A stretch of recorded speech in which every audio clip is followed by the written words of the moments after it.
ফরিদপুরের নগরকান্দায় গভীর রাতে অভিনব কৌশলে গরু চুরির চেষ্টা চালিয়েছে একদল চোর। তবে শেষ রক্ষা হয়নি। একটি বাছুরের অস্বাভাবিক ডাকের কাছেই ভেস্তে গেছে পুরো চুরির পরিকল্পনা। বৃহস্পতিবার গভীর রাতে নগরকান্দা উপজেলার লস্করদে ইউনিয়নের গয়েশপুর গ্রামের লাবলু শেখের বাড়িতে ঘটে এ ঘটনা। গৃহস্থ লাবলু হোসেন জানান, চোরের দল ৩টি গরু চুরির উদ্দেশ্যে গোয়াল ঘরে ঢোকে। তারা প্রথমে একটি সাদা রঙের ছোট বাছুরকে টেনে হিচড়ে বের করার চেষ্টা করে, কিন্তু আতঙ্কিত বাছুরটি জোরে জোরে ডাকতে শুরু করলে ঘুম ভেঙে যায় পরিবারের সদস্যদের। চিহ্নিত করার আগেই চোর চোর বলে ধাওয়া দিলে বাছুরটি ফেলে রেখেই অন্ধকারে পালিয়ে যায় চোরের দল। স্থানীয়দের ধারণা, চোরেরা আগে থেকেই বাড়িটিতে নজর রাখছিল।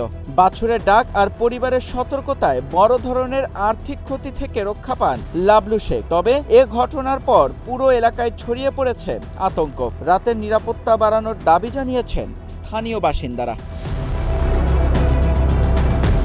মেহেদী ইসলাম সোহাগ, গ্রিন টিভি ডিজিটাল।